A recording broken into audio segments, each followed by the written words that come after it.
यानंतर जे आपल्या कार्यक्रमाच्या प्रमुख अतिथी सौ ऋतुजा मखदूम मॅडम यांना मी विनंती करतो की त्यांनी या व्यासपीठावरती आपले विचार व्यक्त करावे.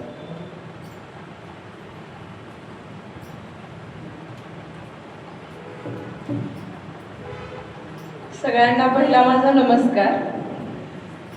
नमस्कार. फक्त वक्ता बोलून चालत नाही, श्रोत्याकडून पण रिस्पॉन्स आला तरी वक्त्याला भारी वाटत असतो, बरोबर ना? परत एकदा नमस्कार. थँक्यू. अँकर होऊन 1000 लोकांना सांभाळणं शक्य असतं, पण तिथं व्याख्याते म्हणून जेव्हा बोलवतात ना आणि तिथं तास जेव्हा बसायला लागतं तेव्हा आपला नंबर कधी येते आणि मनात एक धडधड निर्माण होते. अँकरिंग करताना जेवढी भीती वाटत नाही तेव्हा आज व्याख्याते म्हणून बोलवल्यानंतर खूप म्हणायला भीती वाटते. मी जेव्हा सुरुवातीला इथं आले तेव्हा मला सर म्हणाले की मॅडम तुम्ही व्याख्यान पण घे जा. मी सरांना म्हटले नाही बाबा सर, व्याख्यानाला खूप उशीर बोलावा लागतो आणि तेवढी माझी कॅपॅसिटी नाही आहे, कारण मी लोकांना तास नाही दिवसभर खेळवू शकते. गेम घेऊन, पैठणीचा गेम वगैरे असतो त्याच्यामध्ये मी लोकांना खेळवू शकते, पण लोकांना खेळवून ठेवू शकत नाही व्याख्यान करताना. तरी पण आज ते माझं भाग्य की तुमच्यातीलच मी पण या ठिकाणी आहे. मी पण एका बॅचमध्ये या ठिकाणी शिकले आणि मला सरांनी या ठिकाणी प्रमुख अतिथी म्हणून बोलवले. मी पहिला हे माझं अहम भाग्य समजते. मला पण थोडी म्हणजे तुमच्यातूनच आले, त्याच्यामुळं तुमच्यासारखंच मी पण बोलणार आहे. मी काही तुमच्यापेक्षा वेगळी नसणार आहे. तुम्ही माझ्यापेक्षा सगळे वयाने मोठे असाल तरी पण आज आपण फक्त एक मित्र मैत्रिणी किंवा आपण एक बॅचमेंट असल्यासारखंच आज आपण या ठिकाणी बोलणार आहोत. गुरुर्ब्रह्मा गुरुर्विष्णू गुरुर्देव महेश्वरा. गुरुर्ब्रह्मा गुरुर्विष्णू गुरुर्देव महेश्वरा. गुरु साक्षात परब्रह्म तस्मै श्री गुरुवे नमः. तस्मै श्री गुरुवे नमः. या सगळ्यात पहिला मी माझ्या गुरुला वंदन करते, कारण गुरुने दिलेली शिदोरी कधी आयुष्यभर पुरत पण नाही आणि ती सरत पण नाही. त्यामुळे सरांना एकदा मी प्रथम खूप धन्यवाद देते, कारण त्यांच्यामुळं आपल्या कसं असते, आपल्याकडे असतंय भरपूर पण ते आपल्याला कसं मांडायचं हे माहित नसते. शब्दसाठा भरपूर असतोय, आपण रोज न्यूजपेपर पण वाचत असतोय, कंटिन्युअसली आपलं चालू असते, पण ते मांडायचं कुठं हे कळत नसतं. आणि तेव्हा मग आपल्याला हे ग्लोबल व्यासपीठ इथं हक्कानं मदत करते. हे व्यासपीठ एक असं हक्काचं ठिकाण आहे. प्रत्येकाचं भरपूर केंद्र झाले की जिथं म्हणजे शिकायला येतात लोक, पण शिकायला येण्यासाठी त्यांची जी 5 किंवा 3 शनिवारची बॅच असेल किंवा 3 दिवसाची बॅच असेल ती झाल्यानंतर ती लोक परत तिकडं फिरकत नाहीत किंवा ते जे आयोजक असतात ते आयोजक त्यांच्या कॉन्टॅक्टमध्ये राहत नाहीत. पण ह्या ग्लोबल व्यासपीठाचं फक्त हक्काचं आपलं घर आहे. आपण इथून जरी बाहेर पडलो, परत आपल्याला काही अडचण आली तर आपण हक्कानं सरांना फोन करून विचारू शकतो आणि सर कामात जरी बिझी असले तरी सर परत रिटर्न कॉल करणार आणि आपल्याला सांगणार की मॅडम तुम्ही फोन केलेला, काही काम होतं का, आणि आपली जी शंका असेल त्यांच्याकडे जे त्यांनी साठवून ठेवलेला इतकं वर्ष ते सर आपल्याला नक्की देणार. माझ्या बाबतीत तर असं भरपूर वेळा झालं, काही कार्यक्रम असेल मी सरांना फोन केला, हा सर हा असा कार्यक्रम आहे माझ्यासाठी नवीनच आहे, काय नवीन मटेरियल आहे का. आणि आता लोकांना कसं झालंय, कार्यक्रमामध्ये प्रत्येक ठिकाणी प्रत्येक जण नवीन मागतो. मॅडम हा गेम नको, तो गेम नको, काहीतरी नवीन द्या, काहीतरी नवीन द्या. अहो प्रत्येक वेळेस नवीन आपल्याला द्यावंच लागतं, कारण जुनं लोक स्वीकारत नाहीत, नवीन जे आहे त्याच्या पाठीमागे धावतात. मग मी पण हक्काने सरांना फोन करते की सर मला इथे असं जायचं आहे, हा कार्यक्रम आहे आणि मला तिथं तुमची मदत पाहिजे. मग सर हक्काने त्यांच्याकडे जे सगळे कोटेशन्स रेडी असतील, त्यांच्याकडे जे बुक असतील त्याचे PDF आपल्याला करून पाठवते आणि त्याचा नक्कीच जसा मला उपयोग झालाय तसा तुम्हाला पण त्याचा नक्कीच उपयोग होईल असं मला वाटतं. आता राहिला प्रश्न भाषण केला आपण जेव्हा करत असतो तेव्हा पहिल्यांदा आपल्याकडे असते भीती. ती जी भीती आहे ती भीती आपण काय करायची, पहिल्या मनातून काढून टाकायची. तुम्ही इथं जेव्हा सुरुवातीला आलात, आता तुम्ही बरेच जण बोलताना सांगितलं की माझे हातपाय थरथरायचे, पोटात गोळा यायचा, पण जेव्हा तुम्ही आज शेवटच्या शनिवार आहात, ग्लोबल व्यासपीठाचं जे ब्रीदवाक्य आहे की तुम्ही आता असलेले तुम्ही आणि तुम्हाला हवे असलेले तुम्ही, याचा खरोखर प्रत्यय तुम्हाला आला असेल असं मला तरी वाटतं. मग त्याच्यावरती मला एक छोटीशी ओळी सांगू वाटतात. भीतीच्या सावलीत उभा तू राहू नकोस, भीतीच्या सावलीत उभा तू राहू नकोस, एक पाऊल पुढे टाक धाडसाने, एक पाऊल पुढे टाक धाडसाने, यश उभा आहे तुझ्या स्वागताला, यश उभा आहे तुझ्या स्वागताला. त्याच्यामुळे मनाची भीती असेल ना, ती भीती पहिला सुरुवातीला काढून टाका. भीती काढल्यावर तर अर्धी जी सभा असेल ती तुम्ही जिंकल्यासारखं होईल. कारण लोक तुम्हाला तुम्ही किती घाबरलात, तुम्ही किती चुकलात हे बघत नाही, चुकून पण तुम्ही किती सावरलात हे फक्त लोकांच्या लक्षात राहतं. त्याच्यामुळे चूक, माणूस म्हटल्यावर चूक होणार, पण चुकीमध्ये तुम्ही स्वतःला कसं सावराल, आपली झालेली चूक पण लोकांना दिसू नये अशा प्रकारे आपल्याला प्रत्येक गोष्ट काय करता यायला पाहिजे, हँडल करता येईल. त्याच्यानंतर आणखीन एक प्रश्न, तो म्हणजे हावभाव, एक्सप्रेशन. प्रत्येक ठिकाणी तुम्ही वक्ता जरी असाल किंवा श्रोता म्हणून उभा असाल किंवा अँकर म्हणून उभा असाल तरी तुमच्याकडे तुमच्या चेहऱ्यावरचे एक्सप्रेशन हे मॅटर करतात. समजा तुम्ही दोघं जण कुणीतरी बसलात, ऍज अ फ्रेंड सर्कलमध्ये असू दे किंवा फॅमिलीमध्ये असू दे. फ्रेंड सर्कलमध्ये असताना तुमचा मित्र किंवा मैत्रीण तुम्हाला सांगते की बाबा माझ्या घरामध्ये असं झालं, मग भांडणं झाली, मग त्याच्यातून असं झालं. ती व्यक्ती तुम्हाला सिरियस होऊन सांगायला आणि तुम्ही म्हणा अरे वा छान झालं, मग काय करायचं. तुम्ही एवढ्या उत्साहाने ऐकत असाल तर त्या व्यक्तीला काय वाटणार, ही व्यक्ती माझी मजा बघते असं वाटणार. ती परत तुम्हाला काही सांगेल का, नाही.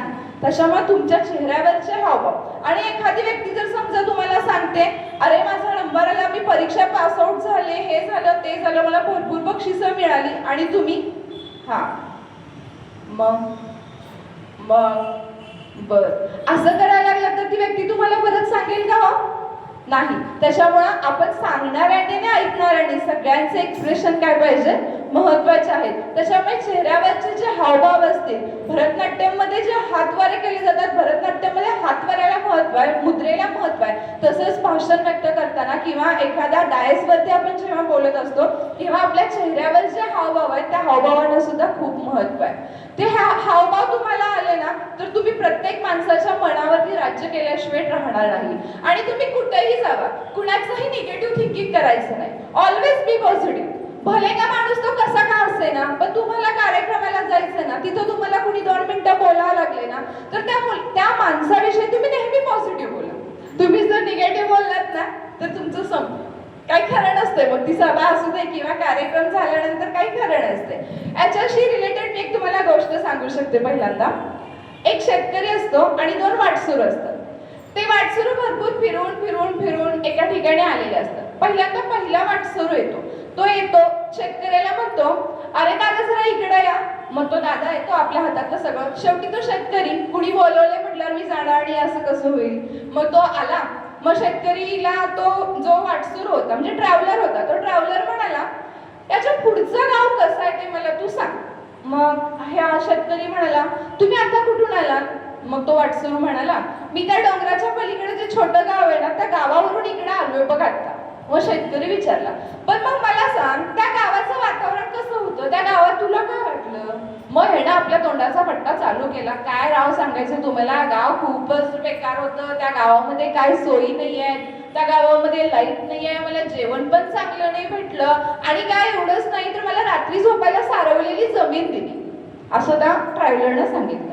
मग तो शेतकरी पण हुशार होता कारण तो पण पॉझिटिव्ह माइंडेड होता.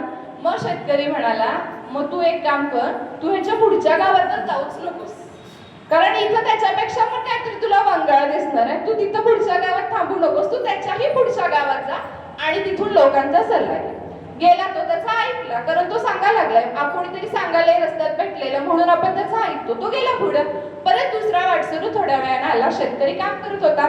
मग वाटसरू आल्यानंतर त्या वाटसरूने परत त्या शेतकऱ्याला हाक मारली, ओ दादा जरा इकडे येताय का. मग तो शेतकरी परत आपल्या हातातलं काम टाकला आणि तो शेतकरी त्या ठिकाणी आला. मग शेतकरी त्या ठिकाणी आल्यानंतर काय झालं, तो शेतकरी परत त्याला विचारला तुम्ही कुठून आलात. मग तो म्हणाला आम्ही डोंगराच्या पलीकडे जे छोटंसं गाव आहे ना त्या गावातून आलोय. मग तो ड्रायव्हर त्याला विचारला मला सांगा ह्याच्या पुढचं गाव कसं आहे.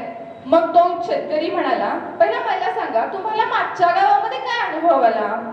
आता तुमच्या डोक्यामध्ये इमॅजिनेशन चालू असेल की त्यानं काय उत्तर दिलं असेल, तर त्यानं खूप छान उत्तर दिलं. तो ड्रायव्हर म्हणाला गेल्या गावामध्ये मी जिथं गेलेलो ना ते गाव खूप म्हणजे खूप सुंदर होतं. माझी भाषा त्यांना कळतच नव्हती, पण आमचे हावभाव करून आम्ही एकमेकांचं एक्सप्रेशन बघून आम्ही व्यक्त होत होतो त्या ठिकाणी.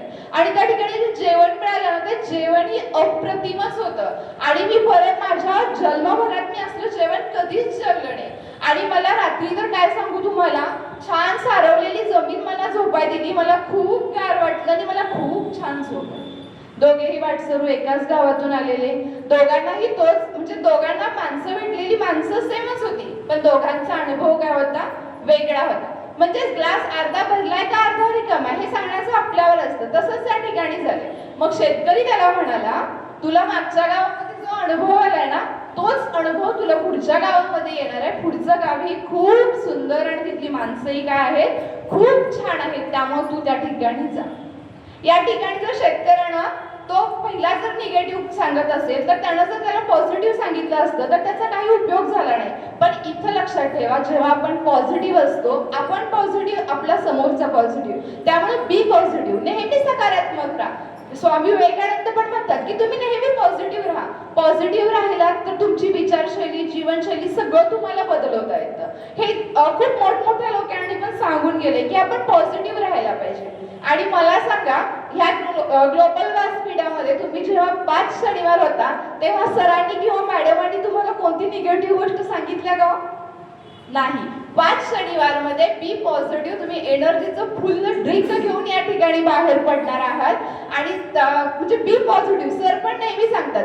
मला तर वाटतं की म्हणजे समजत आपल्याला काही एक नसेल किंवा भीती वाटत असेल तर सर काय म्हणणार, नाही मॅडम तुम्हाला येतंय, तुम्ही तेवढ्यासाठी कॅपेबल आहात. हे सरांचे जे शब्द असतात ना, ते आपल्याला नेहमी काय करतात, एक वेगळी ऊर्जा देतात. त्यामुळे आपण नेहमी काय करायचं, बी पॉझिटिव्ह राहायचं.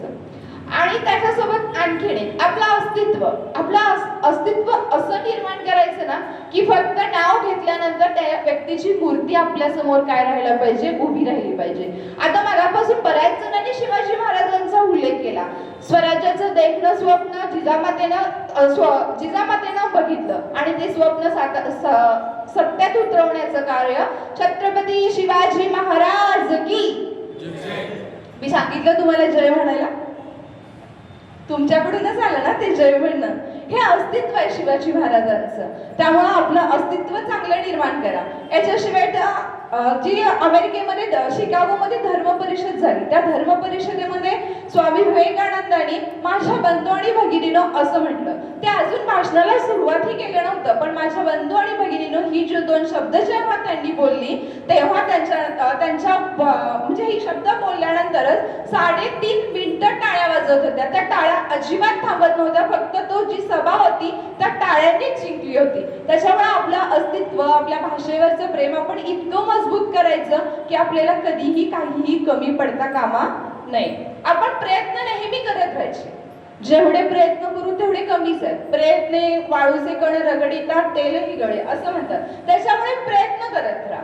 एक शेतकरी असतो, तो शेतकरी काय करतो बरं, एका आपला असं कोणतं झाड आहे की ज्याला खूप वर्ष लागतात मातीतून वरती यायला,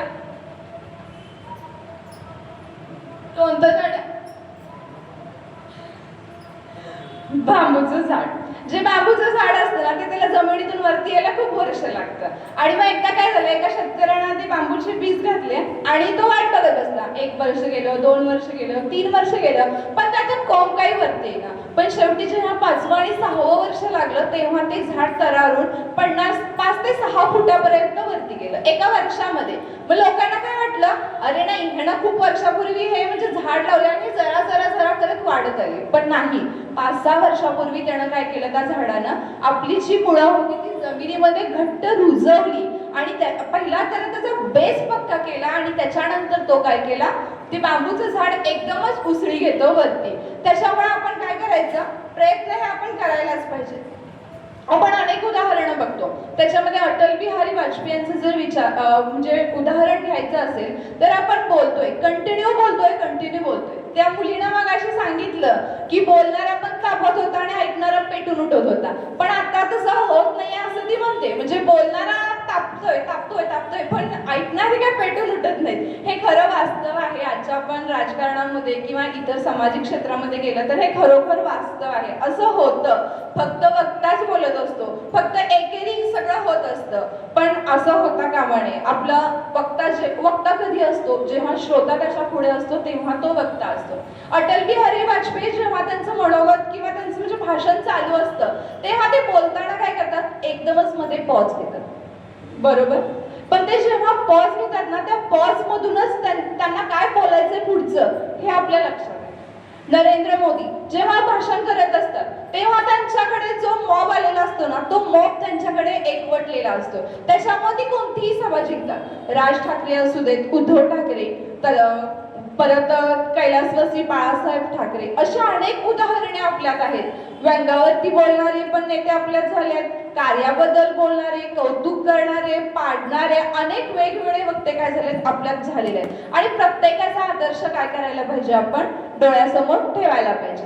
मी जेव्हा अँकरिंगला जाते तेव्हा माझ्याकडून पण कधीतरी गोंधळ होता.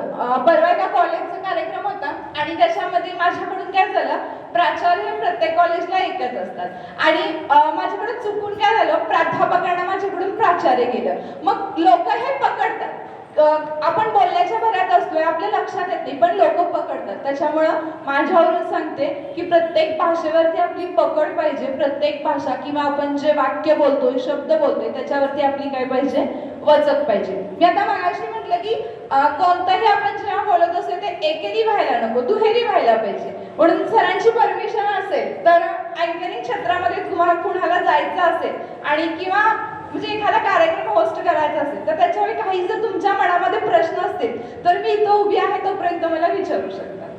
कोणताही प्रश्न असेल, अँकरिंगच्या रिलेटेड कोणताही प्रश्न असेल तर तुम्ही पूर्ण म्हणजे एकदम दिलखुलास विचारा. माझ्याकडे उत्तर असेल तर ते मी देईनच, नाही तर माझे गुरु या ठिकाणी उपस्थित ते तर उत्तर नक्कीच देतील. विचारू शकता, काही प्रॉब्लेम नाही. तरी पण म्हणजे बाहेर पडायच्या आधी पण आपल्या मनामध्ये असतं ना की बाबा हे काय असेल नेमकं, असं काहीतरी असेल ना तर तुम्ही विचारू शकता. एखादा शाळेचा समारंभ असू दे किंवा राजकीय व्यासपीठ असू दे किंवा एखादा समजा महिलांचा हळदी कुंकवाचा किंवा कोंबडीचा कार्यक्रम, प्रत्येक ठिकाणची सुरुवात किंवा इतर गोष्टी या सगळ्या वेगळ्या असतात. ठीक आहे, छान प्रश्न आहे. प्रत्येक कार्यक्रम हा वेगळा असतो, त्याचा प्रत्येकाचा ढाचा वेगळा असतो. जर तुम्ही एका साच्याबद्ध कार्यक्रम म्हणजे त्याच्यामध्ये फक्त मनोगत असतील किंवा म्हणजे फॉर एक्झाम्पल कंपनीमध्ये वगैरे कार्यक्रम होतात तर फक्त मनोगत सत्कार असतो, मग प्रत्येकाचा एक ढाचा ठरलेला असतो. सुरुवातीला आता आपल्या कार्यक्रमाचा आपला झाला, इथं आपल्याला लक्षात येईल की म्हणजे सुरुवातीला प्रत्येक पाहुण्यांचं स्वागत होतं, दीप प्रज्वलन, दीप प्रज्वलनंतर प्रास्ताविक होतं, प्रास्ताविकानंतर मग सत्कार, सत्कारानंतर जे अध्यक्ष मनोगत असतं ते नंतर होतं आणि त्याच्या आधीचे जे प्रमुख पाहुणे असतील त्यांचं भाषण असं असतं आणि शेवटी आभार हा त्याचा ढाचा ठरलेला असतो. म्हणजे जे कॉर्पोरेटिव्ह क्षेत्रामध्ये जे कार्यक्रम होतात त्याचं. पण जे आपण होम मिनिस्टरचा तुम्ही कार्यक्रम म्हणताय त्या होम मिनिस्टरला एक साचा नसतोय, कारण तो विदाऊट साचेचा कार्यक्रम होत असतोय. तिथं 100पेक्षा जास्त मॉब त्या ठिकाणी उपस्थित असते आणि त्याच्यामुळं सुरुवात जी असते ती सत्कार असेल किंवा कुणाची मनोगत असतील ती होतात. पण जेव्हा त्याच्या पुढे जाऊन आपण करतोय, कारण आपल्याला गेम घेत असतात, महिलांचा भाग घेत असतो, त्याच्यामध्ये बरंचसं अँकरवर डिपेंड असतं आणि अँकरला पहिला सूचना आलेली असते की सगळ्या लोकांचा सहभाग याच्यामध्ये व्हायला पाहिजे. असा म्हणजे प्रत्येक कार्यक्रमाचा ढाचा एक वेगळाच असतो. अजून कुणाला काय? ठीक आहे. हा, एखाद्याची स्तुती करायची असते अँकरला तर ते कसं म्हणजे सुचतंय कसं तुम्हाला? एखाद्याची स्तुती करायची असेल तर पहिला आता मगाशी आपण स्टेजवर बोलतो ते पॉइंट्स अगोदर काढून ठेवले जातात का? हा, कसं असतं, आमच्या अँकर लोकांच्याकडे तर एक डायरी असते आणि त्या डायरीमध्ये सत्काराच्या चारोळ्या असतील, शायऱ्या असतील किंवा स्वागताच्या असतील, एखाद्याविषयी स्तुती करायची असेल तर सगळ्या एक चारोळ्याची नामे डायरी केलेली असते आणि त्या डायरीतून आम्हाला कळतं की बाबा कुठल्या वेळेस काय वापरायचं. फक्त या ठिकाणी आपल्याला हजरजबाबीपणा पाहिजे तोच. आणि मी मगाशी जसं सांगितलं की जो चांगलं बोलू दे, वाईट बोलू दे, समजा मी या ठिकाणी बोलतेय आणि मी एखादा निगेटिव्ह पॉइंट बोलला तरी अँकरनं काय करायचं, त्या ठिकाणी निगेटिव्ह रिॲक्ट व्हायचं नाही, त्यानं त्या ठिकाणी ते पॉझिटिव्हच घेतलं पाहिजे. ठीक आहे, अजून काही क्वेश्चन असतील तर तुम्ही नंतर मला नक्की हक्काने विचारू शकताय. सरांनी पण मागाशी एक चारोळी सांगितली आणि ती पण मला खूप आवडते. प्रत्येक कार्यक्रमामध्ये कॉपरेटिव्ह काम असू दे किंवा समाजकारण, राजकारण, त्याच्यामध्ये ती मी चारोळी एकदम हट्टासाने मी त्या ठिकाणी ती व्यक्त करते. ती म्हणजे आपके हौसलों की उड़ान अभी बाकी है. आपके हौसलों की उड़ान अभी बाकी है, आपके इरादों का इम्तिहान अभी बाकी है। आपके हौसलों की उड़ान अभी बाकी है, आपके इरादों का इम्तिहान अभी बाकी है। अभी तो नापी है मुट्ठी भर जमीन, अभी तो नापी है मुट्ठी भर जमीन, आगे तो सारा आसमान बाकी है, आगे तो सारा आसमान बाकी है। या ठिकाणी संयोजकांनी मला बोलण्याची संधी दिली, प्रमुख पाहुणे म्हणून या ठिकाणी बोलवलं, त्याबद्दल संयोजकांचे मी खूप मनापासून आभार मानते। आणि तुम्ही वक्ता म्हणून एका श्रोत्याला खूप मनापासून ऐकलं, त्याबद्दल मी तुमचेही खूप मनापासून आभार मानते। धन्यवाद।